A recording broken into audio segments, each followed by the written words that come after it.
खोप लगाइसकेपछि पुरा भएपछि मात्र काम गर्ने हो कि पहिलो डोजले नै काम गर्न थाल्छ? यस्तो हो, अब खोप लगाइसकेपछि हाम्रो शरीरलाई त एउटा सेन्सिटाइज गरिसक्यो, भाइरस चाहिँ दिइसक्यो। त्यसले गर्दाखेरि उसले केही न केही लेभल अफ इम्युनिटी बनाउँछ, एन्टिबडी बन्छ।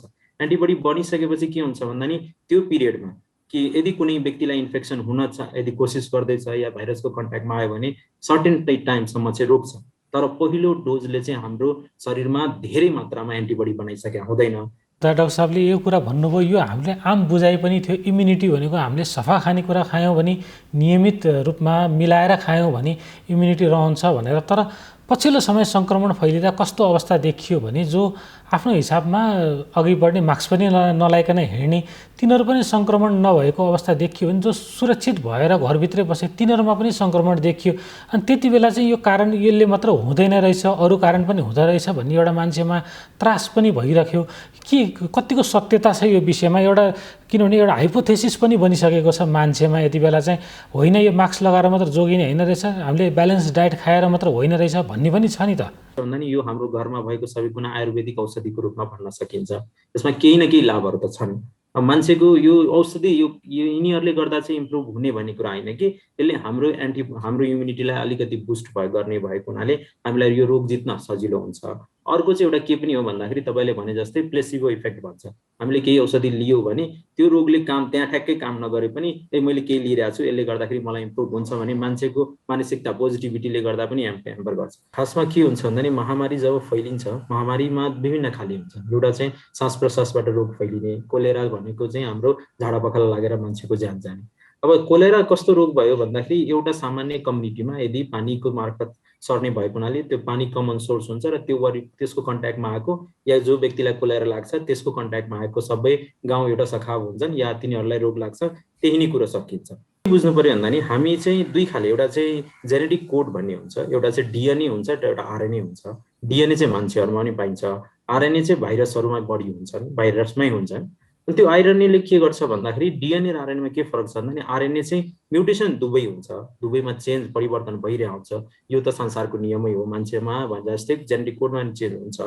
तर डिएनएसँग चाहिँ प्रुफ रिडिङ क्यापेसिटी भन्नाले आफ्नो गलत चेन्ज भयो भने त्यसलाई ठिक गर्ने क्यापेसिटी हुन्छ।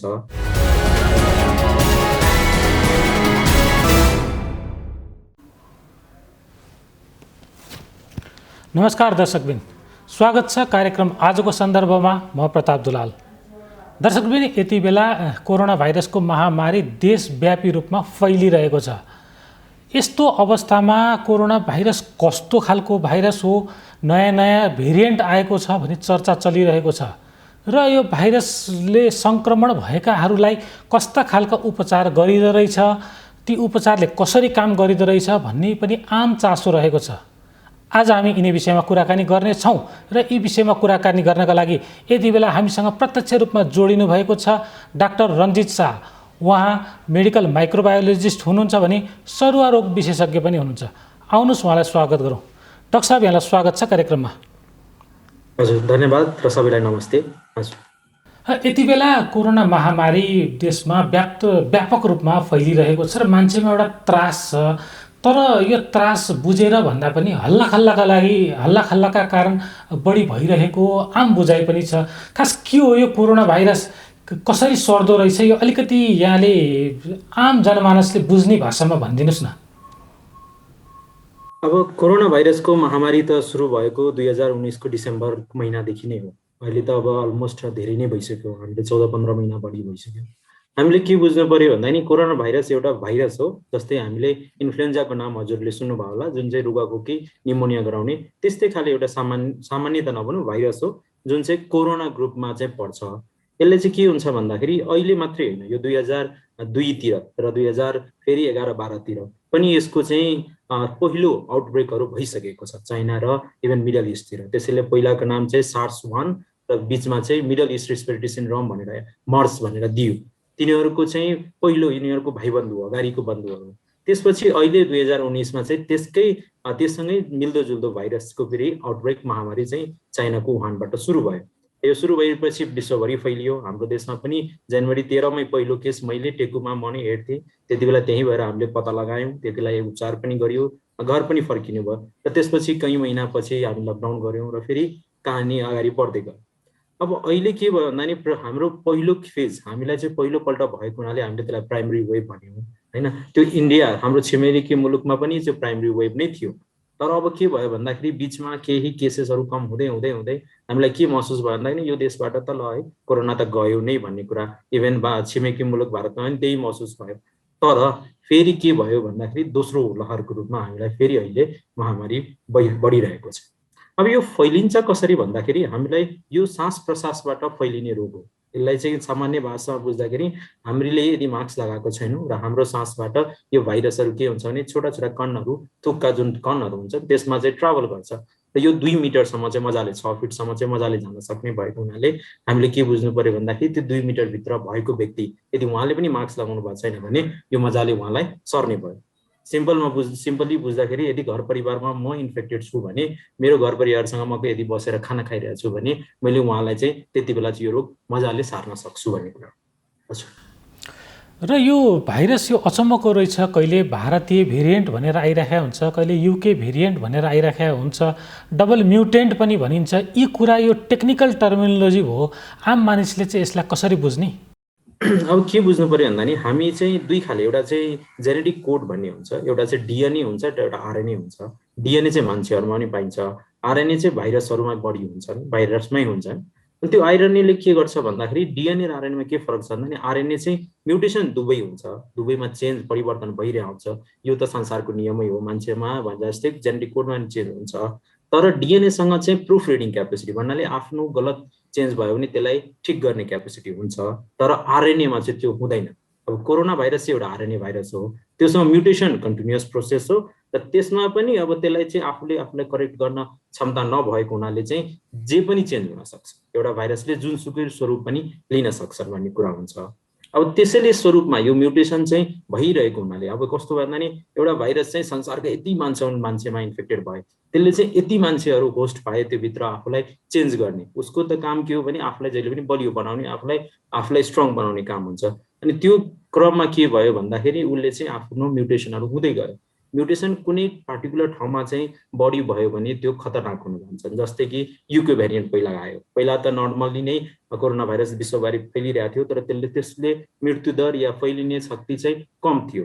पछि युके भेरिएन्ट नाम आएपछि युके भेरिएन्टको नाम चाहिँ B.1.1.7 भनेर नाम दियो। त्यसले के देखियो भन्दाखेरि यो चाहिँ अरू पुरानो कोरोना भाइरसभन्दा बढी फैलिन्छ है भन्ने कुरा देखियो। रिसेन्टली चाहिँ इन्डिया भारतमा के देखिया छ भन्दाखेरि एउटा डबल म्युटेन्ट भनेर नाम दिएको छ। अब जस्तै युके भेरिएन्टमा एकपल्ट म्युटेसन ठुलो ठाउँमा देखिया थियो भने अहिलेको भारतीयमा चाहिँ के देखिया छ भने 2 ठाउँमा त्यस्तो म्युटेसन देखिएको छ। अब त्यो 2 ठाउँ म्युटेसन देखिएको हुनाले त्यसको नाम चाहिँ डबल म्युटेसन भनिएको हो। यो भारतको अब के भयो भन्दा युके भेरिएन्ट भन्दा नि भारतको स्ट्रेन चाहिँ के भन्दा नि त्यो भन्दा नि बढी अरूमा संक्रमण फैलिन सक्ने भयो।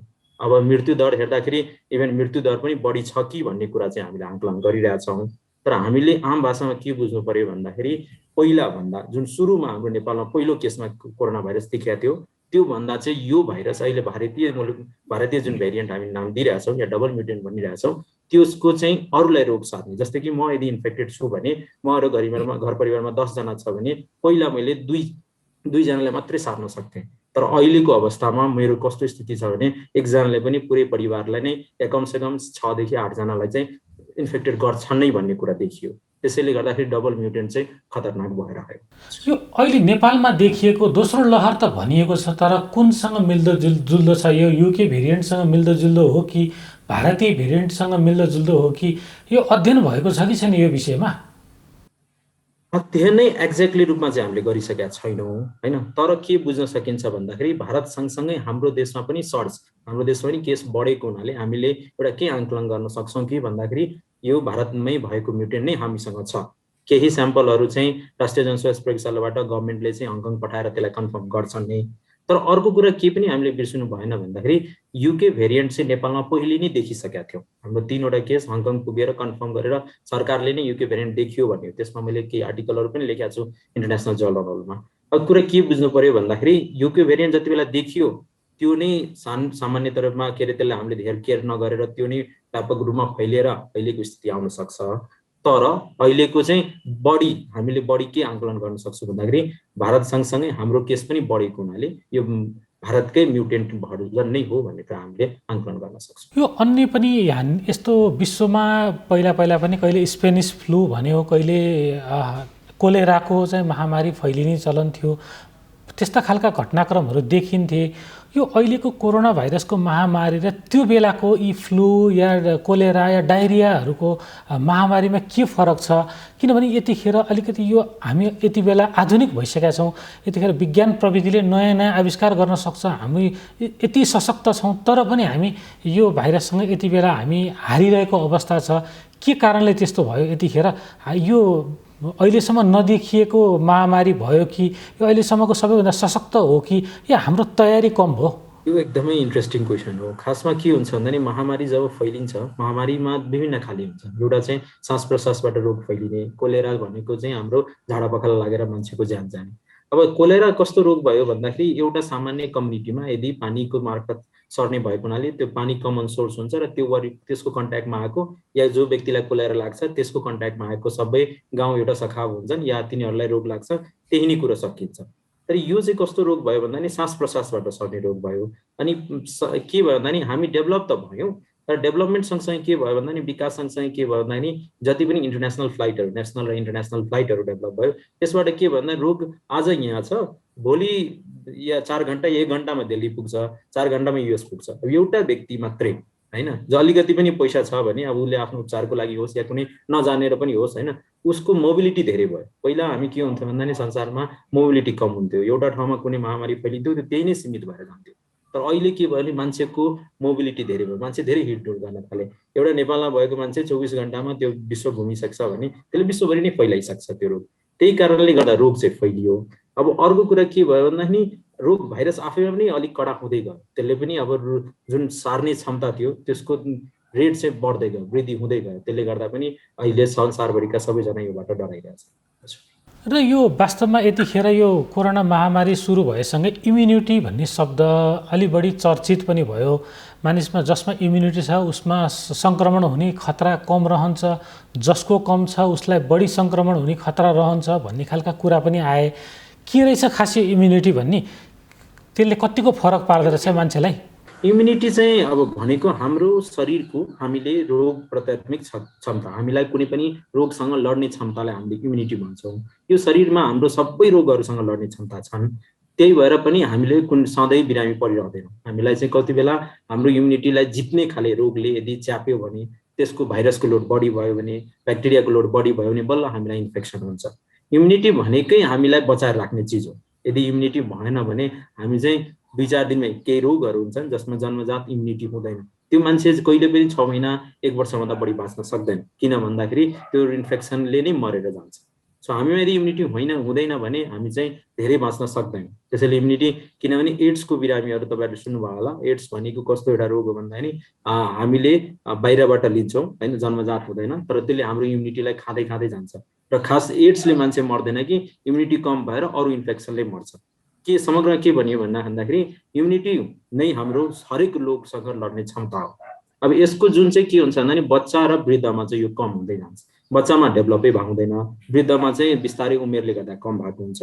अब यो जुन एडल्ट फेज छ, जुन यङ पिपलहरू छन्, जुन युवाहरू छन्, त्यसमा इम्युनिटी चाहिँ नेचुरली नै बढी हुन्छ। अब कस्तो हुन्छ भन्दा यो त एउटा नेचरको एज अनुसारको कुरा भयो। अब यसमा खाने कुराहरूले पनि प्रभाव चाहिँ पार्छ। कस्तो हुन्छ भन्दा कोही व्यक्ति यदि हेल्दी छन्, त्यसको यदि सबै कुरा ठिक छ भने त्यसको इम्युनिटी अरूभन्दा राम्रो हुन्छ नि। त्यसैले पनि हाम्रो स्वास्थ्य, हामीले आफूलाई सरसफाइ राख्ने होइन, खानेकुरामा ध्यान दिने, पोसिलो कुराहरू खाने, नियमित व्यायाम गर्ने, यी व्यक्तिहरूको यत्तिकै पनि के हुन्छ, इम्युनिटी अरू व्यक्तिभन्दा राम्रो हुन्छ। जसको इम्युनिटी राम्रो छ त्यसलाई चाहिँ यो रोग भाइरसले चाहिँ च्यापिहाल्दैन, त्यो कुरा चाहिँ बुझ्नु पर्यो। त्यसैले गर्दा पनि आफूले खानेकुराहरूमा प्लस व्यायाममा चाहिँ ध्यान दिएकै राम्रो हुन्छ। हजुर, तर यति कुरा भनिराख्दा डाक्टर साहबले यो कुरा भन्नुभयो, यो हामीले आम बुझाइ पनि थियो। इम्युनिटी भनेको हामीले सफा खानेकुरा खायौँ भने, नियमित रूपमा मिलाएर खायौँ भने इम्युनिटी रहन्छ भनेर। तर पछिल्लो समय सङ्क्रमण फैलिँदा कस्तो अवस्था देखियो भने जो आफ्नो हिसाबमा अघि बढ्ने, मास्क पनि नलाइकन हिँड्ने, तिनीहरू पनि सङ्क्रमण नभएको अवस्था देखियो भने जो सुरक्षित भएर घरभित्रै बसे तिनीहरूमा पनि सङ्क्रमण देखियो। अनि त्यति बेला चाहिँ यो कारण यसले मात्र हुँदैन रहेछ, अरू कारण पनि हुँदो रहेछ भन्ने एउटा मान्छेमा त्रास पनि भइरहेको गरिराख्यो के कतिको सत्यता छ यो विषयमा? एउटा किनभने एउटा हाइपोथेसिस पनि बनिसकेको छ मान्छेमा यति बेला चाहिँ, होइन यो मास्क लगाएर मात्र जोगिने होइन रहेछ, हामीले ब्यालेन्स डायट खाएर मात्र होइन रहेछ भन्ने पनि छ नि त। हो, सही, तपाईँले चाहिँ कुरा सही नै निकाल्नुभयो। खालि ब्यालेन्स डायट मात्रै खाएर पनि हाम्रो इम्युनिटी छ, तर इम्युनिटी भएर मात्रै पनि यो रोगबाट चाहिँ बचिँदैन, त्यो चाहिँ सत्य नै हो। रोगबाट बचिने चाहिँ हामीलाई कस्तो हुन्छ नि, 3टा कुरा नै हो। एउटा चाहिँ मास्क लगाउने, अर्को चाहिँ दूरी कायम गर्ने, र अर्को चाहिँ हात धुने। अब कुरा के बुझ्नु पर्यो भन्दाखेरि भाइरस चाहिँ ममा यदि छ भने, तपाईँ यदि मभन्दा 2 मिटरभन्दा टाढा हुनुहुन्छ भने यो रोग चाहिँ तपाईँलाई सर्दैन। कोही व्यक्ति मास्क लगाएको, म पनि मास्क लगाएको छुइनँ, हजुर पनि लगाउनु भएको छैन, तर टाढा बस्नु भएको छ भने यो रोग भाइरस त्यहाँसम्म ट्रान्सफर भएर तपाईँको लिने साससम्म नाकमा पुग्दैन, त्यसैले तपाईँलाई त्यो रोग सर्दैन। अब मास्कको कस्तो छ भन्दा नि मास्कको क्वालिटी धेरै फरकको हुन्छ। कुनै नर्मल सर्जिकल मास्क हुन्छ, कुनै N95 हुन्छ, कुनै अरू रेस्पिरेटरहरू हुन्छन्। जस्तो मास्क लगाउनु भएको छ, कुनै कपडाकै मास्क हुन्छ, जस्तो मास्क लगाउनु भएको छ त्यस्तै लेभल अफ प्रोटेक्सन हुन्छ, तर कुनै पनि मास्कले तपाईँलाई 100% चाहिँ प्रोटेक्सन दिँदैन। त्यही भएर पनि के हुन्छ भन्दाखेरि इभन हस्पिटलमा डक्टरहरू किन इन्फेक्ट भइरहेछन् भन्दाखेरि उनीहरूको पनि आफ्नो जुन छ नि, जति प्रोटेक्सन लिँदा पनि इन्फेक्सन हुनुको रिजन के छ भने कुनै पनि कुरा 100% हुँदैन। हामीलाई सर्टेन लेभल अफ प्रोटेक्सन दिन्छ। सर्जिकल मास्कले तपाईँलाई यदि कुनै व्यक्तिसँग टाढा बसेर पनि बसिरहनु भएको छ भने त्यो सर्जिकल मास्कले मजाले प्रोटेक्सन दिने भयो। तर म इन्फेक्टेड छु, मेरो यहाँ 1 मिटरभित्र डिस्टेन्समा तपाईँ हुनुहुन्छ, म खोकिरहेको छु भने त्यो सर्जिकल मास्कले तपाईँलाई 100% प्रोटेक्सन दिँदैन र तपाईँलाई त्यो रोग सर्छ। सो मूल कुरा के बुझ्नु पर्यो भन्दा नि मास्क लगाउनु लाइक हाम्रो भाइरस लोडलाई कम गर्छ, तर रोगबाटै सर्न बच्नलाई चाहिँ दूरी कायम गर्नै पर्ने। डाक्टर साहब, यहाँ मेडिकल माइक्रोबायोलोजिस्ट पनि हुनुहुन्छ, यहाँसँग खोपको विषयमा पनि कुराकानी गर्न मन लाग्यो। यति बेला मान्छेमा एउटा के छ भने खोपले कसरी काम गर्छ त, खोप लगाउँदैमा हुन्छ त भन्ने एउटा आम मनोविज्ञान पनि देखिएको छ। वास्तवमा खोपले काम चाहिँ कसरी गर्छ मान्छेको शरीरमा प्रवेश गरेपछि? खोप भनेको जस्तै के हो भन्दाखेरि खोपमा हामीले के गर्छौँ, भाइरसलाई नै, भाइरस जुन हुन्छ त्यसलाई निकालेर त्यसको केही पोर्सनलाई हामीले खोपमा हाल्छौँ र मान्छेको शरीरमा दिन्छौँ। अब मलाई यदि इन्फेक्सन कहिले भएको छैन भने खोप लगाएपछि के हुने भयो त, भाइरस, मरेको भाइरस जुन चाहिँ हाम्रो शरीरमा गएर फेरि नयाँ या धेरै उत्पादन गर्न सक्दैन, त्यो मरेको भाइरस आएपछि शरीरमा कस्तो हुन्छ भन्दा नि शरीरको जुन इम्युनिटी हामीले कुरा गऱ्यौँ त्यसले त्यो के हेर्छ भन्दाखेरि ए नयाँ कुरा मेरो शरीरमा छिर्यो है, यसलाई चाहिँ मैले लड्नुपर्छ भन्ने भन्छन्। अनि त्यो लड्ने जाने क्रममा के हुन्छ भन्दा नि उसको एगेन्स्टमा शरीरले एन्टिबडी बनाएर राखेको हुन्छ। अब एन्टिबडी बनाएर राखेछ भने मेरो शरीरमा खोप लगाएपछि कति, अब खोपको आधार, हरेक खोपको विभिन्न खोपको आधारको आधारमा हुन्छ। यदि 2 हप्तादेखि 4 हप्तापछि के हुन्छ, एन्टिबडी डेभलप हुन्छ।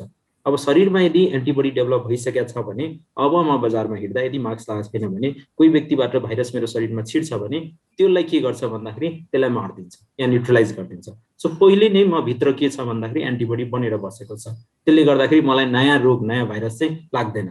खोपमा मरेको भाइरस दियो, त्यसले गर्दा मलाई रोग लागेन, र त्यसले गर्दाखेरि शरीरले चाहिँ त्यसलाई बाहिरको चिज भनेर एन्टिबडी बनाएर राख्यो, र त्यो एन्टिबडीले अब यदि साँच्चीकै कुनै इन्फेक्सन नयाँ भाइरस पुरै छिर्छ भने त्यसलाई चाहिँ रोग दिन्छ र हामीलाई त्यो रोग लाग्न दिँदैन। खोप त्यसरी काम गर्ने हो, त्यसैले खोप चाहिँ सबैले लगाउनु चाहिँ। अनि यो खोपको विषयमा पनि वास्तवमा अलिकति मान्छेमा कस्तो अन्योलता रह्यो भने 2 डोज लगाउनु पर्ने रहेछ। अहिले जुन नेपालमा 2 खालका खोप आए, एउटा कोभिसिल्ड जुन चाहिँ अस्ट्राजेनेका कम्पनीले डेभलप गरेको थियो, अर्को चिनिया कम्पनीले डेभलप गरेको भेरोसिल्ड, यो 2टा आयो र 2टै खोप चाहिँ 2 डोज लगाउनु पर्ने रहेछ। तर पहिलो डोज लगाउँदा पनि सुरक्षित हुन्छ भन्ने कुरा पनि आएको छ। फेरि कतिपयले होइन यो खोपको मात्रा पुरा नभएसम्म यसले पूर्ण रूपमा काम गर्न सक्दैन भन्ने, यो मिक्स खबर आएको हुनाले, यस्ता मिश्रित कुराहरू आइरहेका हुनाले मान्छेमा एउटा कन्फ्युजन छ। खास कुरा चाहिँ के हो, यो खोप लगाइसकेपछि पुरा भएपछि मात्र काम गर्ने हो कि पहिलो डोजले नै काम गर्न थाल्छ? यस्तो हो, अब खोप लगाइसकेपछि हाम्रो शरीरलाई त एउटा सेन्सिटाइज गरिसक्यो, भाइरस चाहिँ दिइसक्यो, त्यसले गर्दाखेरि उसले केही न केही लेभल अफ इम्युनिटी बनाउँछ, एन्टिबडी बन्छ। एन्टिबडी बनिसकेपछि के हुन्छ भन्दा नि त्यो पिरियडमा कि यदि कुनै व्यक्तिलाई इन्फेक्सन हुन यदि कोसिस गर्दैछ या भाइरसको कन्ट्याक्टमा आयो भने सर्टेन टाइमसम्म चाहिँ रोक्छ। तर पहिलो डोजले चाहिँ हाम्रो शरीरमा धेरै मात्रामा एन्टिबडी बनाइसकेका हुँदैन। जब हामी दोस्रो डोज हाल्छौँ त्यसपछि पहिले बनेको एन्टिबडी बुस्ट हुन्छ, त्यसले गर्दाखेरि हाम्रो शरीरमा एन्टिबडी लेभल चाहिँ दोस्रो खोप लगाइसकेपछि, दोस्रो खोप लगाएको पनि 15 दिनपछि बल्ल चाहिँ पुरै सेफ हुने हो। खासमा भन्ने हो भने यदि तपाईँलाई दोस्रो खोप लगाइसकेको छ र त्यसको 15 दिन भइसकेको छ भने अब बल्ल चाहिँ तपाईँले आफ्नो मनभित्र के सोच्नुहुन्छ भने यदि मैले कदाचित कुनै इन्फेक्टेड व्यक्तिको संपर्कमा आए भने पनि मलाई चाहिँ केही हदसम्म भाइरस चाहिँ छिर्छ, तर भाइरस छिर्नुलाई हामीले रोक्न सक्दैनौँ, किन रोक्ने त्यो मास्कै हो। तर भाइरस छिरे पनि शरीरभित्र भएको एन्टिबडीले के गर्छ त हामीलाई त्यो रोग त्यो भाइरसलाई हामीले च्याप्न दिँदैन र हामी बचेर बस्छौँ, हामीलाई त्यो इन्फेक्सन हुँदैन। र यो खोपमा एउटा मान्छेमा कस्तो छ भने यो यसको 2 डोज लगाएपछि पनि 65% विशेष गरी कोभिसिल्डको म कुरा गर्दैछु, 2 डोज लगाए पनि यसको प्रभावकारिता 65% मात्र छ भनेर विदेशी सञ्चार माध्यमहरूमा पढ्न पाइन्छ र नेपालमा पनि यसको व्यापक चर्चा भएको पाइन्छ। यो किन रहेछ 65% मात्र प्रभावकारी हुने र फाइजर कम्पनीले निर्माण गरेको खोपले 95%सम्म काम गरेको पाइएको छ भनिएको छ। के कुराले फरक पार्दो रहेछ यो खोपले काम गर्ने विषयलाई? अब यसलाई चाहिँ सही हो, एकदमै सही समय समयक्षिक कुरा नै हो। हामीले बुझिरहेछौँ कि जुन फाइजर कम्पनीले बनायो त्यसको चाहिँ 95% भन्दा बढी चाहिँ काम गर्ने छ भन्नाले के भन्न खोजे भन्दा नि 100 जना लगायो भने 95 मान्छेलाई चाहिँ यसले चाहिँ भ्याक्सिनले बचाउँछ नै, यसको एन्टिबडी बन्छ नै। तर यो एस्ट्राजेनिकाले के देखियो भन्दाखेरि उसले चाहिँ फाइजर कम्पनीले चाहिँ जेनेटिक कोड mRNA भन्ने भाइरसलाई युज गर्यो र त्यसलाई चाहिँ हामीले मान्छेलाई हाल्यो। त्यसले गर्दाखेरि के भयो भन्दाखेरि शरीरले धेरैभन्दा धेरै बनाउन सक्ने भयो भित्र नै भाइरस नै। त्यसले गर्दा मरेको भाइरस धेरैभन्दा धेरै बढ्ने भने के हुने भयो त भन्दाखेरि एन्टिबडी पनि धेरै हुने भयो। तर एस्ट्राजेनिकामा के फरक छ भन्दाखेरि एस्ट्राजेनिकामा जे हामीले डोज दिन्छौँ त्यो भित्र भएको भाइरस मात्रै हो, त्यो भित्र गएर धेरै अरू भाइरस बन्दैन। त्यसले गर्दाखेरि त्यसले हाम्रो इम्युन सिस्टमलाई त्यति ट्रिगर पनि गर्दैन र त्यति धेरै एन्टिबडी लेभल पनि बन्दैन। यो सत्य हो कि एस्ट्राजेनिका हामीले जसले कोभिसिल्ड लगायो फ्रन्टलाइनर डक्टरहरू पनि पहिले पढे, तिनीहरूले लगाइसके पनि त्यो डक्टरहरू जति 100 जनाले लगाछन् भने त्यो मध्ये 65 जना चाहिँ मात्रै प्रोटेक्टेड छन् है। तिनीहरूले चाहिँ आफ्नो एन्टिबडी लेभल जाँचेर थाहा पाउँछन् कि कसको भयो भएन। सबै 100% चाहिँ प्रोटेक्सन छैन, यो कुरा सत्य हो। यो महामारीको समयमा यति बेला औषधि केही समय अगाडिसम्म औषधि पनि केही पाइएको थिएन। हुन त अहिलेसम्म पनि त्यस्तो अचुक अस्त्र त केही पनि छैन यो महामारीको लागि। खोपसम्म केही हदसम्म आएको छ, तर यति बेला नेपालमा हामी नेपालीहरूको भान्सामा पाइने बेसार जस्ता चिजहरू, ज्वानो, जिम्मु, जिरा जस्ता चिजहरू पनि उपयोगी छ भन्ने कुराहरू आइरहेको छ र मान्छेले त्यो प्रयोग गरेको कारण म छिटो ठिक भएँ भन्ने खालको भनाइ पनि राख्नु भएको छ। यो कतिको सत्यता हो? यो मानसिक रूपमा उहाँहरूलाई सहज हुने मात्र हो कि या यसमा केही त्यस्ता औषधीय गुण हुने र यो कोरोना भाइरसलाई यसले विरुद्ध लड्नलाई हाम्रो शरीरलाई केही साथ पनि दिने हो यसले? यो चाहिँ अब खास यसमा कस्तो छ भन्दाखेरि दुईटा कुरा छ। एउटा कुरा त के छ भन्दा नि यो हाम्रो घरमा भएको सबै कुना आयुर्वेदिक औषधिको रूपमा भन्न सकिन्छ। यसमा केही न केही लाभहरू त छन्। अब मान्छेको यो औषधि यो यिनीहरूले गर्दा चाहिँ इम्प्रुभ हुने भन्ने कुरा होइन कि यसले हाम्रो इम्युनिटीलाई अलिकति बुस्ट गर्ने भएको हुनाले हामीलाई यो रोग जित्न सजिलो हुन्छ। अर्को चाहिँ एउटा के पनि हो भन्दाखेरि तपाईँले भने जस्तै प्लेसिबो इफेक्ट भन्छ। हामीले केही औषधि लियो भने त्यो रोगले काम त्यहाँ ठ्याक्कै काम नगरे पनि मैले केही लिइरहेको छु यसले गर्दाखेरि मलाई इम्प्रुभ हुन्छ भने मान्छेको मानसिकता पोजिटिभिटीले गर्दा पनि ह्याम्पर गर्छ। सो यसमा दुवै रोल छ। एउटा चाहिँ पोजिटिभिटी प्लेसिबो इफेक्ट पनि छ, अर्को चाहिँ हामीसँग अब यो घरमा जति पनि कुराहरू छन् यिनीहरूले केही न केही हाम्रो इम्युनिटीलाई चाहिँ हेल्प चाहिँ गरेकै हुन्छ। किनभने यिनीहरूलाई हामीले आयुर्वेदिक औषधिहरूको रूपमा दिनैरहेको आयुर्वेदिक अस्पतालमा पाइ नै रहेको हुनाले दुवै कुरा यसमा लागू हुन्छ। र यति बेला यो जो बिरामीहरू अस्पताल जानुहुन्छ या यो समस्या भइसकेपछि केही चिकित्सकहरूले आफूले स्वतन्त्र रूपमा भोलिन्टरीली चाहिँ मान्छेलाई केही एन्टिबायोटिकहरू प्रयोग गर्न सुझावहरू दिइराख्नु भएको छ। विशेष गरी निमोनियाबाट बच्नको लागि जिथ्रोन लगायतका इभन रेमडेसिभिर पनि एन्टिबायोटिक नै हो भन्ने कुरा सुनिएको छ। यस्ता खालका औषधि प्रयोग गर्दा भोलि शरीरमा के अन्य असर पर्छ कि पर्दैन र यो औषधिको प्रयोग कतिको उपयुक्त हो, यहाँको भनाइ के छ यसमा चाहिँ? हेर्नु, अब यसलाई अलिकति म विस्तारमा भन्छु। के छ भन्दा नि कोरोना लागिसकेपछि हामीले 3 खाले रोगी हुन सक्छौँ। एउटा त कस्तो भन्दा नि मध्यम रोग, मलाई कोरोना लाग्यो म घरमा बसेँ ठिक भए, जुन चाहिँ 85% मान्छे छन्। हेर्नु तपाईँले धेरै मान्छेहरू के हुन्छ भने कोरोना लाग्छन्, कतिलाई त थाहा पनि हुँदैन कि मलाई कोरोना लागेको छ, त्यतिकै निको भएर जान्छ। सो तपाईँको 85% मान्छे त के छ भन्दा नि तपाईँलाई केही गर्नै पर्दैन, घरमा बस्ने, केही दिन आफूलाई आइसोलेसन गर्ने, आफूले अरूलाई रोग नसार्ने, त्यति गर्नुभयो भने तपाईँ निको भएर जान्छ, कोरोना जितेर जानुहुन्छ, कुरै सक्यो। त्यसलाई हामीले माइल्ड भन्छौँ। एउटा चाहिँ अब के अर्को फर्म के हुन्छ भन्दा नि मोडरेटमा के हुन्छ भन्दा नि तपाईँलाई लक्षणहरू देखिन्छ, तपाईँलाई गाह्रो हुन्छ, तर त्यही पनि तपाईँले त्यसलाई जितेर जानुहुन्छ र तपाईँलाई खासै त्यसमा औषधिहरू पर्दैन। र अर्को चाहिँ सिभियर हुन्छ, जसलाई चाहिँ हामीले हस्पिटलमै लिएर जानुपर्ने हुन्छ। अब यसलाई कसरी डिभाइड गरिएको भन्दाखेरि हाम्रो अक्सिजन लेभल, सेचुरेसन लेभल भनिन्छ। हाम्रो शरीरमा अक्सिजनको मात्रा कति छ भन्ने एउटा सानो पल्स अक्सिमेट्री मेसिन आउँछ, त्यसले नाप्न मिल्छ। त्यो नाप्दाखेरि यदि 94% भन्दा माथि छ भने तपाईँलाई खासै डराउनु पर्दैन, घरमै बस्ने राम्ररी भाफ लिने, तातो पानी खाने, आफूले पोषिलो कुराहरू खाने, भिटामिनको सप्लिमेन्टहरू चाहिँ लिनुपर्छ। किनभने हाम्रो अब नेपालीहरू विश्वमै के छन् भन्दा खानेकुरा सबै ब्यालेन्स डाइट लिन सकिरहेको हुँदैनौँ। र भिटामिन्सको लेभलहरू लियो भने मेनली चाहिँ बी कम्प्लेक्स कन्टेनिङ जिङ्क र एउटा भिटामिन डी भन्ने छ, जुन चाहिँ हामी अब धेरै घाममा ननिस्केको हुनाले यिनीहरू लेभल शरीरमा धेरै छ भने यो रोगले च्याप्दैन भनेर, धेरै च्यापिहाल्दैन भनेर घरमा बसेको माइल्ड फर्म अफ मान्छेले चाहिँ यति ट्रिटमेन्ट गर्नुभयो भने तपाईँलाई हुन्छ, केही गर्नु परेन, खास हस्पिटल पनि जानु पर्दैन, आत्तिनु पर्दैन। 85% मान्छे त्यस्तो हुन्छन् है। अब 15%मा के हुन्छ भने 5 देखि 10%लाई चाहिँ ज्वरो आउने, सास फेर्न गाह्रो हुने, अक्सिजनको मात्रा चाहिन सक्ने, त्यस्तो मान्छे चाहिँ शरीर के अरे हाम्रो डक्टरको परामर्श अनुसार घरमै यदि ज्वरो छ भने प्यारासिटामोल लिने, आफूलाई मल्टिभिटामिनहरूको सप्लिमेन्टहरू लिने, अनि गाह्रो पर्यो भने अक्सिजन घरमै पनि लिन सकिन्छ, नत्र चाहिँ हामी हस्पिटल जानुपर्छ। केही बिरामी यस्तो हुन्छन् कि जब चाहिँ शरीरमा चाहिँ अक्सिजनको मात्रा कम भयो भने त्यसलाई चाहिँ हामी हस्पिटल, तपाईँ हस्पिटल सपोज बिरामी सिरियस हुनुभयो, हस्पिटल जानुभयो, हस्पिटललाई के चाहिँ उपचार छ त भन्दाखेरि एउटा चाहिँ अक्सिजन दिने, अर्को चाहिँ अहिले आएको भनेको स्टेरोइड भन्ने हुन्छ, जुन चाहिँ धेरै ठाउँमा हामीले दिन्थ्यौँ, त्यो स्टेरोइड दिन सकिन्छ। अनि अर्को चाहिँ रगत पातलो गर्ने औषधि। यो 3टा औषधि मात्रै हो हस्पिटलमा, कुनै पनि विश्वको जुनसुकै हस्पिटलमा जानुभयो भने यही 3टा औषधि दिन्छ। यदि तपाईँ मर्न लाग्नु भएको छ, धेरै च्यापेको छ भने, सिभियर हुनुहुन्छ भने, अरू केही पनि गरिहाल्दैन।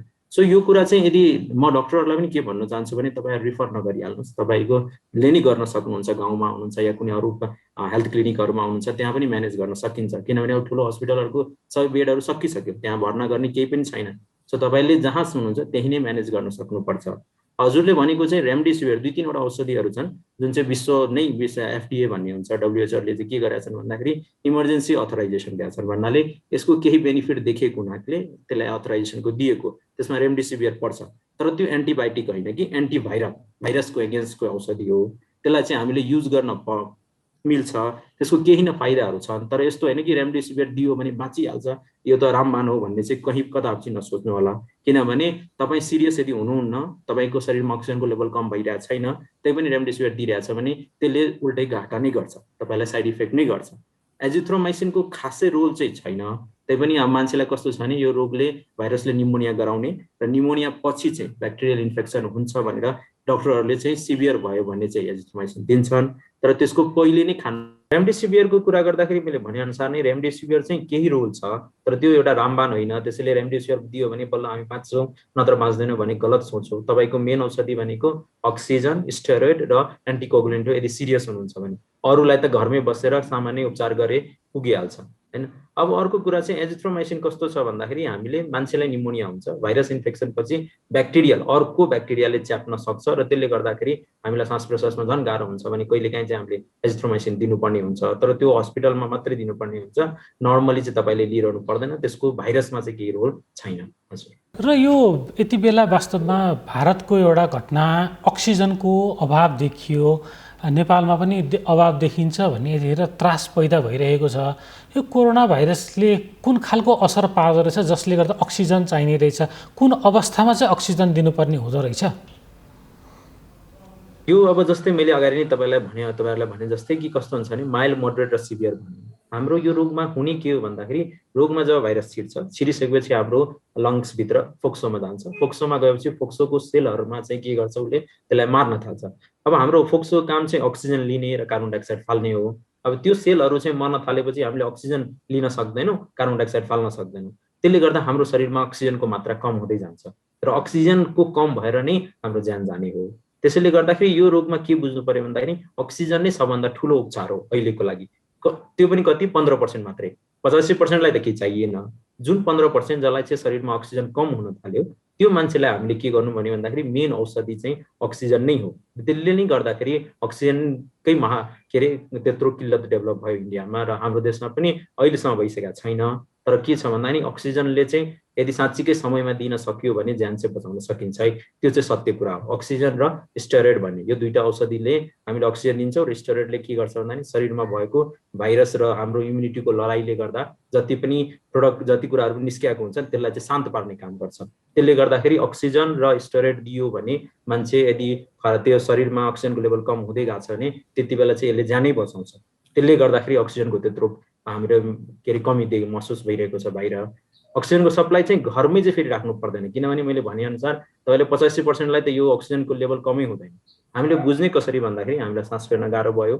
अनि अक्सिजन मेट्री चाहिँ एउटा चाहिँ कुरा के बुझ्नु पर्यो भने जति पनि जुन पनि कोरोना इन्फेक्टेड या पोजिटिभ केसेस हुनुहुन्छ घरमा बस्दाखेरि अक्सिजन नाप्ने मेसिन चाहिँ राख्नुहोस् नै र त्यसले चाहिँ आफूलाई नाप्ने हेर्नुहोस्। यदि तपाईँको अक्सिजन लेभल 94% भन्दा कम हुँदैछ भने बल्ल चाहिँ हस्पिटलमा कुरा गरेर एउटा त के हुन्छ भन्दाखेरि हामीले प्रोनिङ पोजिसन भन्नाले पेटको माथि सुत्यो भने पनि हाम्रो लङ्स चाहिँ फुल छ र त्यसले अक्सिजन बढी लिन सक्छ यसरी उभिएर या बसेर भन्दा। त्यसले गर्दाखेरि त्यसले पनि तपाईँको अक्सिजन लेभल अलिकति शरीरको बढाउँछ। त्यसले पनि इम्प्रुभ भएन भने तपाईँको अक्सिजन अझै कम हुँदैछ भने अक्सिजन चाहिँ चाहिन्छ। त्यसको लागि हस्पिटल गएर अक्सिजन र स्टेरोइड दिनुभयो भने तपाईँलाई त्यो 15%मा पनि 14% चाहिँ घरै फर्किन्छ। त्यहाँ 2 र 3% मात्रै मान्छे हो जसको चाहिँ भेन्टिलेटरमा राख्नुपर्ने, आइसियुमा जानुपर्ने र त्यसपछि बल्ल ज्यान जानुपर्ने हुन्छ। हजुर, यो केही समय अगाडि उपचार विधिमा प्लाज्मा थेरापी पनि प्रयोगमा आएको थियो नेपालमा। अहिले यो प्रयोग अलिक घटेको हो कि यो प्रयोगको त्यति चर्चा चल्दैन कि? हुन त यहाँहरूले भित्रभित्र गरेको सबै कुरा बाहिर आउनुपर्छ भन्ने त होइन, तैपनि अलिकति यो कि प्रभावकारी कम भएर गर्न छोडिएको हो कि या त्यो प्लाज्माकै अभावको कारण यो अलिक कम प्रयोगमा आएको हो त? यो चाहिँ दुईटा कुरा पनि छ। एउटा चाहिँ के भन्दा नि नयाँ भेरिएन्ट देखिएको हुनाले, म्युटेसन भएको हुनाले जुन पुरानो मान्छेहरूको प्लाज्मा थियो त्यसले चाहिँ हेर्नु प्लाज्मा थेरापी भने के हो भन्दाखेरि एन्टिबडी हो। मलाई इन्फेक्सन भयो, मेरो शरीरले के भने त्यसलाई रोगलाई जित्यो। रोगलाई जित्ने बित्तिकै के भन्दाखेरि त्यो भाइरसको एगेन्स्टमा एन्टिबडी बनायो, जुन चाहिँ खोपले पनि त्यही काम गर्छ। सो मलाई चाहिँ इन्फेक्सन भएर एन्टिबडी बढ्यो, जसलाई रोग लागेको थिएन त्यसलाई खोपले लगाएर हामीले एन्टिबडी बनाउन लगायो शरीरलाई। सो त्यो प्लाज्मा के हुन्छ भन्दाखेरि हामीले दिने बित्तिकै शरीरमा भएको भाइरसहरूलाई चाहिँ न्युट्रलाइज गर्छ, तर त्यसले चाहिँ जुन ब्लडमा छ त्यसलाई न्युट्रलाइज गर्छ। सो के भनेको भन्दाखेरि प्लाज्मा दिएर शरीरमा कुनै इन्फेक्टेड व्यक्तिको भाइरसलाई कम गर्ने हो, तर ताकि कम भाइरसलाई उसले सजिलो जित्न सकोस्। यसको चाहिँ इफेक्टिभनेस अहिले कमै छ, त्यस्तो यो प्रचलित छैन। किनभने शरीरभित्र चाहिँ सेलभित्र भाइरस पसिसकेपछि त्यसले अर्को सेलहरूमा इजिली इन्फेक्ट गर्न सक्छन् र त्यसले चाहिँ सेल टु सेल मारि नै हुन्छ। सो प्लाज्मा थेरापीको चाहिँ इफेक्टिभनेस त्यति धेरै हुँदैन हो। अहिले म जस्तै यस दोस्रो लहरमा भएको व्यक्तिहरू इन्फेक्टेड भएका जुन रिकभरी हुन्छन् तिनीहरूको प्लाज्माले केही हदसम्म चाहिँ मान्छेलाई सहयोग गर्छ, केही हदसम्म, तर त्यो चाहिँ उपचारको रूपमा चाहिँ यसलाई एकदम रामबाण भनेर त भन्न सकिँदैन। र यो कोरोना भाइरस सङ्क्रमण भएपछि जसको फोक्सो नै सङ्क्रमित भएको या फोक्सोसम्म असर परेको मान्छे हुन्छन् ती मान्छे तत्कालका लागि पिसिआरमा नेगेटिभ देखियो पनि त्यसले लङ टर्म असर गर्छ भन्ने एउटा समाचारहरू खबरहरू आइरहेको छ। यसमा कतिको सत्यता हुन्छ र त्यसबाट बस्ने केही उपाय छ भने पनि यहाँले अलिकति बताइदिनुहोस् न। अब यो चाहिँ सही नै हो। अहिलेको विश्वमा कस्तो छ भन्दा नि हाम्रो 85% लाखौँ मान्छेहरू यसलाई कोरोनालाई जितेर आएका छन्। अब यसमा स्टडी साँच्चीकै गर्न बाँकी छ कि यसले लङ टर्म इफेक्ट के पार्छ। केही केसेसहरू जस्तै कि 1 वर्षभन्दा बढी त हामी भइसक्यो, 15 महिना 14 महिना, त्यसमा के देखिएको छ भने न्यू इङ्ल्यान्डहरूतिर चाहिँ के देखिएको छ भन्दाखेरि केही मान्छेहरूलाई चाहिँ एकदम थकान हुने होइन, के अरे आफ्नो जुन बौद्धिक क्षमता छ त्यसमा कम आउने, कोग्निटिभ पावर कम हुने, काम आफ्नो कम वर्क लाइफ चाहिँ ड्यामेज भएको, कसैको सेक्सुअल लाइफ ड्यामेज भएकोहरू घटनाहरू चाहिँ देखिएको छ। र त्यसबाट अब बच्नलाई हामीले चाहिँ अहिले तत्काल खासै धेरै डाटा नभएको हुनाले यही नै हुन्छ भन्न सकिँदैन। तर तपाईँले के चाहिँ बुझ्नु पर्यो भन्दाखेरि अब यदि जितेर आउनु भएको छ भने खानेकुरा र व्यायाम, एक्सर्साइज र डाइटलाई चाहिँ अलिकति मेन्टेन गर्ने, आफ्नो निन्द्रा सबभन्दा ठुलो कुरा चाहिँ के छ भन्दा नि खाना, निन्द्रा र एक्सर्साइज। निन्द्रा पनि राम्ररी पुग्यो भने तपाईँको शरीर चाहिँ स्वस्थ रहन्छ, त्यसको लागि चाहिँ ध्यान दिनु। डाक्टर साहब, यहाँ माइक्रोबायोलोजिस्ट हुनुहुन्छ, यहाँले भाइरसबारे अध्ययन गर्नुभएको छ। यति बेला के भनिन्छ भने कोरोना भाइरस निर्मूल हुन सम्भव छैन, किनभने मान्छेको भाइरस त यो निस्केला, तर जुन हाम्रो समाजमा भएको अन्य जीवजन्तुहरू अन्यमा जुन ट्रान्समिट भएको भाइरसहरू बाँकी नै रहन्छ र एकैपटक सबै यो अब 7 अर्ब जनसङ्ख्या छ विश्वभर, ती सबैलाई एकैचोटि भाइरस उन्मुख गराउन सम्भव छैन। यो घुमिरहेको भाइरसले आफ्नो चाहिँ स्वभाव परिवर्तन गरिरहेको छ भन्ने छ। यो कतिको सत्यता छ यसमा? यो विश्वबाट निर्मूल नहुने नै हो कि हामीले यसैसँग बाँच्नलाई सिक्नुपर्ने हो कि के छ? सही भन्नुभयो। हामीले सायद यो भाइरस कुनै पनि भाइरस जब महामारी फैलिन्छ त्यसलाई के जस्तै कि 100 वर्ष अगाडि चाहिँ स्वाइन फ्लू जुन नर्मल फ्लू गराउँछ त्यो भाइरस आयो, इन्फ्लुएन्जा भाइरस आयो, तर त्यो हराएर चाहिँ गएन। त्यो अहिले पनि छन्, तर के भयो भन्दा नि त्यसको स्वरूप फेरिँदै गयो र हामीले के गर्यौँ भन्दाखेरि त्यसलाई जित्नलाई भ्याक्सिन बनायौँ।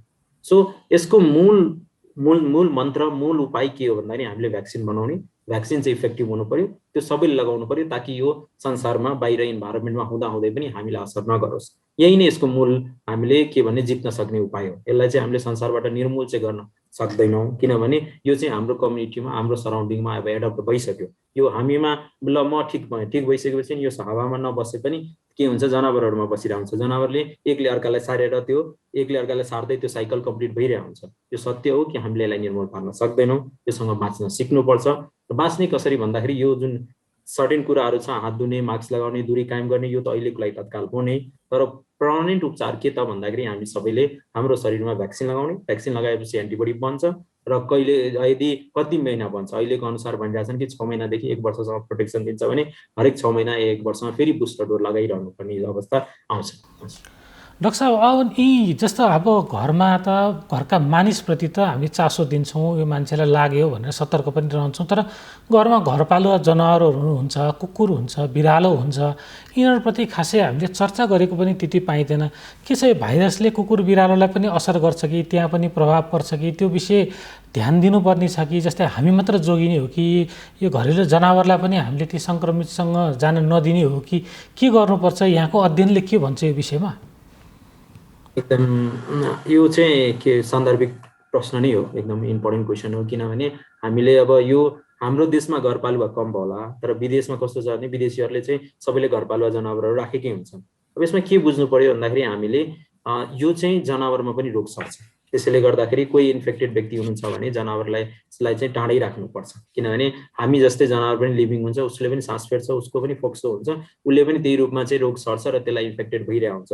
मान्छेलाई जति उसलाई असर नगर्ला हैन, या सायद गर्दै नगर्ला, किनभने हामीले बुझ्दाखेरि अहिलेको अध्ययनसम्म के बुझिन्छ भन्दाखेरि कोरोना भाइरसको उत्पत्ति चाहिँ ब्याटबाट, चमेरोबाट चाहिँ भएको हो र त्यसमा चाहिँ उसले केही पनि गर्दैन कि, उसकोमा चाहिँ बसिरहन्छ, उसलाई केही पनि गर्दैन, उसले चाहिँ अरूलाई रोग सार्छ, आफूलाई चाहिँ केही पनि हुँदैन। सो त्यस्तो भाइरसहरू टन्नै जनावरहरू छन् जसमा चाहिँ लाखौँ करोडौँ भाइरस छ। विश्व फ्युचरमा पनि कति भाइरसको आउटब्रेक भयो भने किन भएको, यो चाहिँ किन भएको अहिलेसम्म भनिएको छ भन्दाखेरि मान्छेले, चाइनिजहरूले जनावर धेरै खाए, त्यो जनावरको कन्ट्याक्टमा आएपछि मान्छेलाई सर्यो, मान्छेलाई सार्दै गयो। सो त्यो जनावर र मान्छेको बिचको दूरी कम भएर मान्छेले धेरै खाएर भएको। अब त्यो जनावरभित्र त्यो भाइरसले केही पनि गरेको थिएन, तर मान्छेमा आएर यत्रो महामारी फैलायो।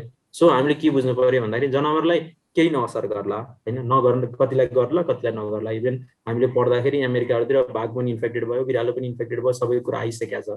सो यो रोग चाहिँ सबैलाई सर्छ, उसलाई केही नभए पनि उसले चाहिँ सार्नमा मद्दत गर्ने भएको हुनाले सङ्क्रमित व्यक्तिबाट उसलाई टाढै राखेको चाहिँ राम्रो हो। अब यो भाइरस त विश्वव्यापी रूपमा फैलिसक्यो, नेपालमा पनि पछिल्लो दिनमा जुन खालका सङ्क्रमण दर देखिएको छ यसले त मानिसमा डर पैदा हुनु स्वाभाविक पनि हो। यो वास्तवमा चिन्ताजनक विषय पनि भइरहेको छ। यो अवस्था वास्तवमा यहाँ अब यो भाइरस सम्बन्धी अध्ययन यहाँको धेरै छ, यहाँलाई थाहा पनि छ। यस्तो खालको फैलावट, विशेष गरी यो स्प्रेड रेटलाई चाहिँ कन्ट्रोल कसरी गर्न सकिन्छ, यो स्थितिबाट नियन्त्रणमा आउन सरकारलाई यहाँ कस्तो सुझाव दिनुहुन्छ, आम जनमानसलाई यहाँले कस्तो सुझाव दिन चाहनुहुन्छ? सबैलाई त मेरो के हात जोडेर के अपिल छ भन्दाखेरि यो महामारीको चरम रूपमा पुग्दैछ।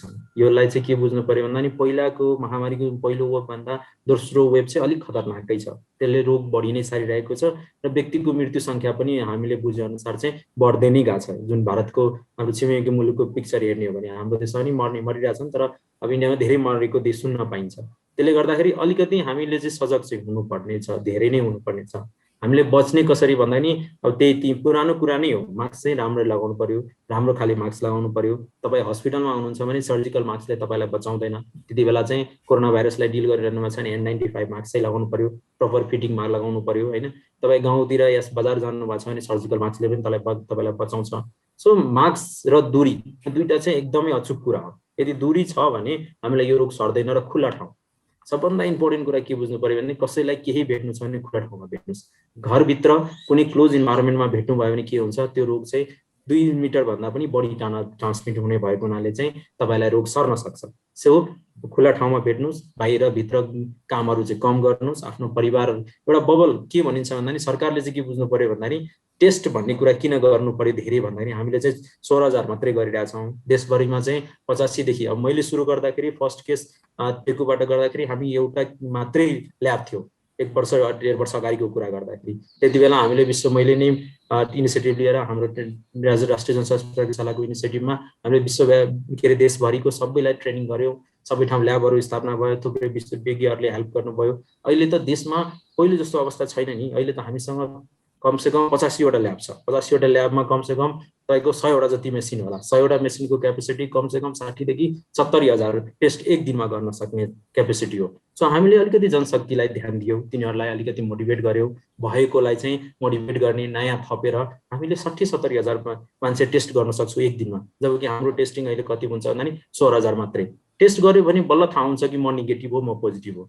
नेगेटिभ मान्छेलाई घरकै मान्छेले नेगेटिभलाई छुट्याइराख्छन्, पोजिटिभलाई छुट्याइराख्छन्। त्यो पोजिटिभ नेगेटिभ छुट्यायो भने हामीले यतिकै पनि महामारीमा कन्ट्रोल हुँदै जान्छ। हामीले टेस्ट गरेन भने पोजिटिभ नेगेटिभ को हो थाहा छैन, एकले अर्कालाई सारिरहेछौँ र यो फैलिँदै जान्छ। र जब के हुन्छ भन्दाखेरि हामीले के बुझ्नु पर्यो भन्दाखेरि 100मा 85% पो इम्प्रुभ हुने हो, 10%लाई अलिकति गाह्रो भएर पो ल ठिक भइहाल्यो। 3 र 4% त मर्छ। 3 र 4% मान्छेलाई त एफेक्ट हुन्छ, आइसियु चाहिन्छ, भेन्टिलेटर चाहिन्छ। हामीसँग कति छ त हस्पिटल बेडहरू? जम्मा 500-600 भेन्टिलेटर छैनन्, आइसियु बेड 1000 भन्दा बढी छैनन्। मान्छे जब 2000-3000 इन्फेक्टेड हुन्छन् त्यसको 200-300ले फरक नपर्ला। तर जब 30,000 हुन्छ, 50,000 हुन्छ, 1 लाख मान्छे हुन्छ, त्यसमध्ये त 3% भयो भने पनि त्यो मान्छे त धेरै नै मात्रा हो नि। त्यसलाई चाहिँ हाम्रो हेल्थ सिस्टमले ठेक्न सक्दैन र हामी तब चाहिँ मृत्युदर चाहिँ बढ्दै जान्छ। कोरोना भन्दा पनि कोरोनालाई उपचार गर्ने हेल्थ सिस्टम इन्फ्रास्ट्रक्चर कम भयो भने बल्ल हाम्रो मृत्युदर सङ्ख्या बढ्ने हो। त्यसैले गर्दाखेरि तपाईँहरूले चाहिँ यो इन्फेक्सन रेट फैलिनबाट चाहिँ बचाउनु पर्यो। तपाईँहरूले चाहिँ यो मान्छेहरू चाहिँ हामीले चाहिँ मान्छेहरूको मात्रा धेरै इन्फेक्टेडबाट बचाउनु पर्यो। थोरै इन्फेक्टेड भयो भने जस्तो प्राइमरी वेभमा के भयो त संसारभरि फैलियो। अमेरिका चाहिँ किन कोल्याप्स भयो भन्दाखेरि उसको मान्छे धेरैजना इन्फेक्टेड भयो। इन्डियामा अहिले किन कोल्याप्स भइरहेछ भने उहाँ धेरै इन्फेक्टेड छ। हामी यसलाई अहिले गाह्रो अब हुन्छ होला, 2 हप्तामा हामी पनि पिक भयो, मान्छे धेरै भयो भने हाम्रो सिस्टम कोल्याप्स हुन्छ होला। तर अहिले प्राइमरी वेभलाई हामीले किन जित्न सक्यो भन्दाखेरि मान्छे धेरै इन्फेक्टेड धेरै भएनन् भने त्योभन्दा थोरै सिरियस भयो, थोरै हस्पिटल गयो, थोरै हस्पिटल गएपछि तिनीहरूलाई हामीले उपचार गरेर ठिक पारेर केही मृत्यु भयो, कसैलाई पठाउन सक्यो। हामीलाई त्यस्तो अप्ठ्यारो परेको जस्तो देखिएन। त्यही कुरालाई यहाँ अहिले लागू गर्नु पर्यो। टेस्ट गर्नुहोस्, टेस्ट गर्ने सरकारले दायरा बढाउनै पर्यो। सबैलाई जति सकिन्छ सरकारले फ्री गरेर सबैको टेस्ट गरेर नेगेटिभ र पोजिटिभलाई छुट्याइदिने। नेगेटिभ घरमा बवालको रूपमा बस्छन्, पोजिटिभलाई सबैलाई त ट्रिटमेन्ट चाहिँदैन नि, सबैलाई हस्पिटल लाग्नु पर्दैन। तपाईँले आइसोलेसन सेन्टर बनाउनुहोस्, होइन ठुल्ठुलो पार्टी प्लेसेसहरू छ, ठाउँहरू छ, होइन बन्द परेको कुनै ठुलो बिल्डिङहरू होला, होइन स्कुल होला, खाली ठाउँहरू छ, टेन्ट लगाउनु, तिनीहरूलाई राखेर सामान्य एउटा डक्टर, मेडिकल स्टुडेन्ट 5th के अरे फाइनल इयरको तिनीहरूलाई युज गर्न सकिन्छ। तिनीहरूलाई मोनिटर गर्न भन्ने, सल्लाह दिने, पोजिटिभली कुरा गर्ने, टेलिमेडिसिन फोनबाट कन्सल्टेसन दिने, तिनीहरूलाई चाहिँ प्रोत्साहन दिँदैमा ठिक हुन्छ भने, सामान्य उपचार गर्दैमा ठिक हुन्छ भने त्यो त्यत्तिकै तपाईँमा बर्डन परेन। घरमै मान्छे तातिरहेछ, मान्छे बिरामी पर्यो, कोही मरिरहेछन् भने त्यो देखेर त सोसियल मिडियामा आएको पिक्चरहरू देखेर त सबैलाई आत्तिन्छ नै। त्यसलाई चाहिँ हामीले बुझाउनु पर्यो। त्यति गर्नुभयो भने तपाईँको 85% मान्छे त्यत्तिकै सटडाउन भएर जान्छ। त्यति नै तपाईँलाई अप्ठ्यारो पर्दैन। त्यो 15%को लागि तपाईँले बेड अभियसली बेड बढाउनु पर्यो, अक्सिजन प्लान्टहरू लगाउनु पर्यो। अक्सिजनको मात्रा हाम्रो शरीरमा अब कस्तो छ भने इन्डियामा कमी भएको हुनाले हामीलाई अप्रत्यक्ष असर पर्छ, हाम्रो पनि कमी हुन जान्छ। किनभने हामीले त्यहाँबाट ल्याउने हो, त्यहाँबाट ल्याउन सकेन भने कम हुन जान्छ। सो त्यसलाई ध्यान दिनु पर्यो। हामीसँग मान्छेहरूले घरमा चाहिँ अलिकति उडेबाट जोसँग पैसा छ त्यसले चाहिँ अक्सिजन सिलिन्डर किनेर घरमै राख्ने होइन कि त्यो खास तपाईँले आफ्नो लागि सोचेर राख्नु त भयो, तर तपाईँको त्यो अक्सिजन सिलिन्डर यदि हस्पिटलमा भयो भने कसैको ज्यान जोगिन्छ, तपाईँले त्यो नचाहिन सक्छ। त्यसैले त्यो चाहिँ कदापि नगरिदिनु होला। त्यसरी केही सिम्पल स्टेपहरू नै गर्यो भने यो रोग जित्नलाई चाहिँ ल अचुक्कै केही गर्नुपर्छ नि छैन। त्यसलाई म्यानेजमेन्ट चाहिँ राम्ररी गर्नु पर्यो। हामीले सबैलाई टेस्ट गर्ने, टेस्टको दायरा बढाउने, मान्छेलाई आइसोलेट गर्ने, ट्रिटमेन्ट गर्ने, घर फर्किन्छन्, घर जान्छन्, जुन चाहिँ सिरियस हुन्छन् त्यसलाई हस्पिटलमा लगेर हस्पिटलमा म्यानेज गर्नु पर्यो। यति कुरा म्यानेजमेन्ट नै हो, विश्वभरि गर्ने यति नै हो। तर यसलाई चाहिँ सरकारले, लिडरसिपले चाहिँ कसरी चाहिँ म होइन म गरेर देखाउँछु या म गर्छु भन्ने कुरा नै हो। यसलाई गर्न सक्ने लिडरसिप र त्यो मान्छे अगाडि आएर लिएर जिम्मेवारी लिएर गर्यो भने जित्न चाहिँ गाह्रो नहोला। अप्ठ्यारो चाहिँ पर्छ, गाह्रो होला, तर सम्भव चाहिँ छैन। डाक्टर साहब, यतिखेर मान्छेमा एउटा कस्तो खालको त्रास रह्यो भने सक्रिय सङ्क्रमितको सङ्ख्या नै 55,000 भन्दा बढी भयो। टेन्टेटिभ डाटा बताउँदैछु मैले यहाँलाई। त्यो अवस्था भइसक्यो। हाम्रो अब क्षमता, हस्पिटलको क्षमता यी सबैलाई उपचार गर्ने, भर्ना गरेर छैन भन्ने खालका खबर बाहिरिरहेका छन्। सबै सङ्क्रमितलाई हुन त यहाँले बताइसक्नुभयो सबै सङ्क्रमितलाई एक त आवश्यक पनि छैन भने कुन अवस्थामा चाहिँ ती सङ्क्रमितहरू हस्पिटल जाने कुन अवस्था रहउन्जेल चाहिँ उहाँहरू घरमै बस्न सकिन्छ या सिम्टमै नदेख्ने अवस्थामा के गर्न सकिन्छ अलिकति आम जनमानसलाई अलिकति क्लियरली बुझाइदिनुहोस् न यो कुरा पनि।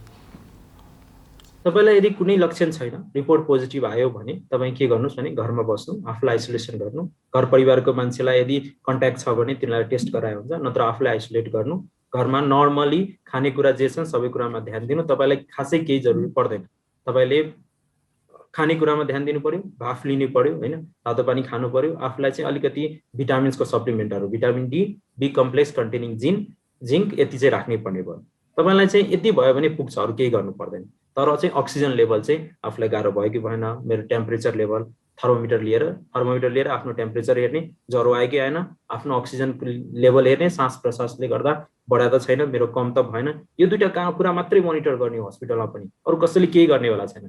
तपाईँलाई सास फेर्न गाह्रो भयो कि भएन तपाईँको शरीरको अक्सिजन कम भयो कि भएन र अरू कुरा जस्तै कि तपाईँलाई ज्वरो आएको छ कि छैन यति हेर्ने हो तपाईँले हस्पिटल सेन्टर जानु आइसोलेसन सेन्टर जानु जहाँ जानु त्यो कुरा यदि तपाईँलाई गाह्रो भएको छैन भने तपाईँले जित्दै जानुहुन्छ। यो सुरुको एक हप्ता चाहिँ खासै डर लाग्दो हुँदैन सिम्टम सुरु भएको 5औं 6औं 7औं 8औं दिन चाहिँ गाह्रो हो यदि तपाईँले सिम्टम लक्षण देखिन्छ र 5औं 6औं 7औं 8औं दिन पार गर्नुभयो भने तपाईँ ढुक्क हुनुहोस् अब तपाईँलाई केही पनि हुँदैन भन्ने कुरा बुझ्नु पर्यो। लक्षण देखिया छ भने व्यक्तिले चाहिँ त्यति कुरा ध्यान दिनु पर्यो लक्षण देखिया छ भने के देखियो तपाईँलाई ज्वरो आएको छ भने प्यारासिटामोल दिने जति बेला ज्वरो आएको छ त्यति बेला होइन कि ज्वरो आइरहेछ भने 4 पल्ट डेली दिनु पर्यो 2-3 दिन होइन अनि गाह्रो भएको छ खोकी लागेको छ भने एन्टी एलर्जिक फेक्सोफेनाडिन एलेग्राहरू आउँछ त्यो लिन सकिन्छ कफको औषधि पनि लिन सकिन्छ यदि तपाईँको कफ निस्किरहेछ भने अनि भिटामिनको सप्लिमेन्ट भिटामिन चाहिँ एकदमै जरुरी छ है शरीरमा हामीले भिटामिनहरू खानेकुराहरू गइरहेको छैनौँ त्यसैले बी कम्प्लेक्स कन्टेनिङ जिङ्क र भिटामिन डी यो चाहिँ लिनै पर्यो। यदि तपाईँलाई सास प्रश्वास गर्न गाह्रो भयो अक्सिजन लेभल कम भयो अब चाहिँ तपाईँलाई हस्पिटल जानुपर्ने अवस्था आउँछ नै सुरुमा यदि पेटमा सुतेर अलिकति लङ्स फुल छ त्यसले गर्दा अक्सिजन हामीले मात्र लिएर बढिरहेछ भने तपाईँलाई खासै डराउनु परेन तर यदि कम भइरहेछ भने एकपल्ट डक्टरलाई सल्लाह लिइहाल्ने सर म पेटमा सुतेर प्रोनिङ भन्छ त्यसले गर्दाखेरि मेरो इम्प्रुभ भइरहेछ म के गरौँ भन्दा नि उहाँले सल्लाह दिनुहुन्छ यदि त्यो गर्दा पनि कम भइरहेछ भने तपाईँलाई हस्पिटल लिएर जानै पर्छ हस्पिटलमा गएर तिनीहरूले पनि हस्पिटलमा के गर्ने त भन्दाखेरि तपाईँलाई अक्सिजन लगाइदिनुहुन्छ स्टेरोइड भन्ने आउँछ एउटा औषधि त्यो लगाइदिनुहुन्छ रेमडेसिभिर छ भने तपाईँसँग एभाइलेबल छ भने उहाँले दिनुहुन्छ छैन भने कुरै सकिहाल्यो अनि हामीले कहिलेकाहीँ चाहिँ रगत पातलो गर्ने औषधि दिन्छौँ यति गर्दाखेरि तपाईँको सासलाई नै सपोर्ट गर्ने हो सास यदि फर्किन्छ तपाईँलाई सुधिदिन्छ भने तपाईँ त्यसले जितेर जानुहुन्छ त्यही नै गर्ने हो। डाक्टर साहब यहाँको कुरा सुनिराख्दाखेरि मलाई के फिल भयो भने यहाँहरूको परामर्शले पनि धेरैजनालाई चाहिँ यो समस्याबाट समाधान सजिलै निस्किने रहेछ यहाँहरूले सहज उपायहरू बताइदिनुहुन्छ तर यति बेला अहिलेको अवस्था हस्पिटल जान सक्ने अवस्था छैन निषेधाज्ञाको अवस्था छ गाडीहरू चलेको छैन यस्तो बेलामा यहाँहरूले अनलाइन खालका कुनै परामर्श दिने केही सेवाहरू सुरु गर्नुभएको छ कि या सरकारले त्यस्तो केही सुरु गर्नुपर्छ जस्तो यहाँलाई के लाग्छ कि लाग्दैन यो के छ यस्ता यहाँहरूको परामर्शले यस्तो अवस्थामा जनमानसलाई सहज गर्छ जस्तो यहाँलाई लाग्छ कि लाग्दैन? एकदमै गर्छ त्यो एकदमै नै गर्छ किनभने सरकारले इभन अब हिजो आजको मात्रै न्युज मैले सुन्दाखेरि इभन मोदी गभर्मेन्टले पनि के भन्नु भन्दा नि जति पनि मेडिकल स्टुडेन्टहरू छन् हाई ग्रेडका तिनीहरूले चाहिँ घरमा फोन गर्ने टेलिफोन गर्ने तिनीहरूलाई सल्लाह दिने सुझाव दिने सम्झाउने कुराहरू चाहिँ दिइसकेका छ छुट दिइसकेका छ। हाम्रो देशमा पनि नगरेको होइन हाम्रो देशमा पनि सरकारले नै टेलिमेडिसिनको कुरा चाहिँ गरिरहेका छौँ हामीले पनि मान्छेहरूलाई चाहिँ फोन नम्बर उपलब्ध गराइदिएका छौँ तपाईँलाई केही छ भने सोध्नुहोस् त्यसको हामीले सल्लाह दिएर बुझाएर तपाईँको अवस्था बुझेर त्यो अनुसार सल्लाह दिने गरेका छौँ।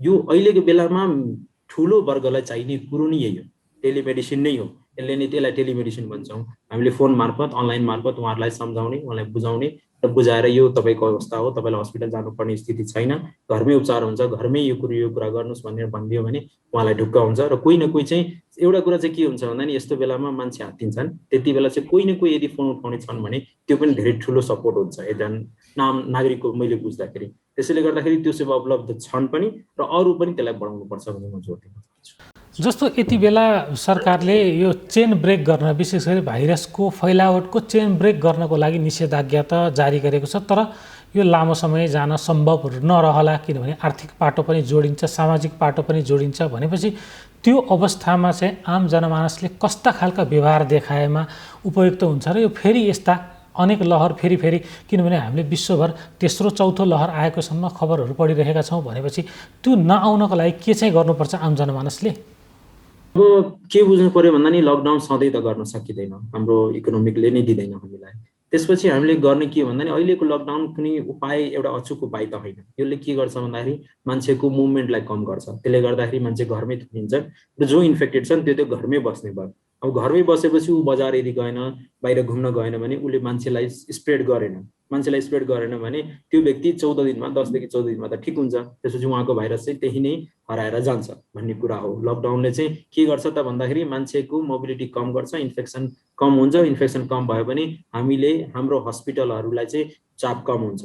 तर यो समय के को हुन्छ भन्दा नि यो चाहिँ लकडाउन एउटा उपाय भन्दा पनि लकडाउन एउटा समय हो, समय किन्ने हो सरकारले। त्यति बेला चाहिँ आफ्नो स्ट्रक्चरहरू, आफ्नो हस्पिटल बेड बढाउने, आफ्नो क्षमता बढाउने, सबै कुरा अक्सिजन प्लान्टहरू छिटो बनाइहाल्ने, यसको लागि मात्र यो टाइम दिएको। यो 14 दिनपछि, अब 21 दिनपछि हामी धेरै त राख्न सक्दैनौँ। त्यसैले गर्दाखेरि लकडाउन चाहिँ तपाईँले के बुझ्नु पर्यो भन्दाखेरि, हामीले के बुझ्नु पर्यो भन्दा यो कुनै उपाय होइन। यसले चाहिँ हाम्रो केही न केही हद चाहिँ कम गर्छ, तर पुरै कम गर्दैन। त्यसैले गर्दाखेरि चाहिँ हामीले के बुझ्नु पर्यो भन्दाखेरि अबको 14 दिन 15 दिनपछि चाहिँ हामीले हिँड्दाखेरि जति पनि भोज भतेर यताउति जे पनि छ त्यो चाहिँ 5 महिना 6 महिना नगर्दै नगर्यो भने हामीले त्यो रोग सर्दैन क्या। धेरै मान्छेलाई सारेन भने यति यो महामारीको रूप फैल्दैन। मेन कुरा चाहिँ के बुझ्नु पर्यो भन्दाखेरि हामीले अरूलाई रोग सार्नु भएन। यदि हामीसँग छ या आफूसँग छ भने अरूलाई के लिनु पर्यो भने हरेक व्यक्तिलाई तपाईँले के सोच्नु भने यो इन्फेक्टेड हुन सक्छ है भन्ने कुरा तपाईँले दिमागमा लिनुभयो भने तपाईँले मास्क लगाउनुहुन्छ, उसँग दूरी कायम गर्नुहुन्छ। यो दुईटा काम मात्रै गरे पनि राहत हुनुहुन्छ, किनभने रोग सास प्रश्वासबाट सर्छ। प्लस अर्को के हुन्छ भन्दा नि मान्छेले यदि हाछ्यु गरेछ, भाफ के अरे सासबाट भएको भाइरस ड्रपलेट तल खसेछ भने त्यसले हामीले हात छोएर आँखा मुख नाकमा पनि सर्ने भएको हुनाले हामीले हात पनि धुनु पर्यो। सो दूरी कायम गर्नुहोस्, मास्क लगाउनुहोस्, मान्छेलाई बाहिर भेट्नुहोस् होइन, के अरे हाम्रो हात धुने काम गर्नुहोस्। यति मात्रै काम हजुरलाई सबैलाई हामीले अपिल गर्छौँ। संसारमा यति नै गर्ने हो महामारी कन्ट्रोल गर्न। र खोप लगाउने काम, खोप लगाउनलाई चाहिँ मलाई के अप्ठ्यारो होला, मलाई गाह्रो होला भन्ने नसोच्नुहोस्। हामी सबैले लगाएको छौँ, पहिलो दिन नैदेखि लगाइएको छ। अहिलेसम्म गाह्रो चाहिँ नभएको होइन। कोभिसिल्ड लगाएपछि अलिकति सिम्टमहरू डेभलप भयो, तर त्यो त के भन्ने भन्दाखेरि हाम्रो शरीरमा हालेपछि त्यसले हाम्रो इम्युनिटीले त्योसँग लडेको र त्यसले झन् एन्टिबडी बन्यो भन्ने कुराको प्रुफ हो। त्यो चाहिँ सामान्य साइड इफेक्ट थियो, 2 दिनमा गयो, हराएर गयो। त्यसले गर्दाखेरि खोप लगाउनु चाहिँ नघबराउनुहोस्, जानुहोस्, खोप लगाउनुहोस्। सरकारले फेरि खोप लगाउने खोल्छन्।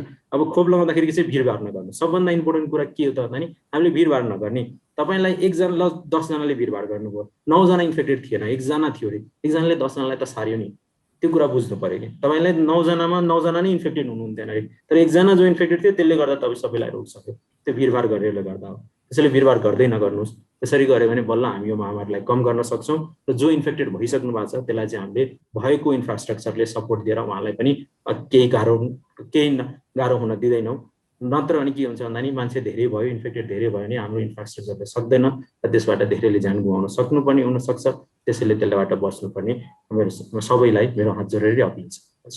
हस्, धन्यवाद यहाँको महत्त्वपूर्ण समय र संवादका लागि। यहाँले दिनुभएका महत्त्वपूर्ण सुझावहरू पक्कै पनि आम जनमानसले, हाम्रा दर्शकवृन्दले अनुसरण गर्नुहुन्छ भन्ने मैले विश्वास लिएको छु। हजुर, धन्यवाद र सबैलाई नमस्ते।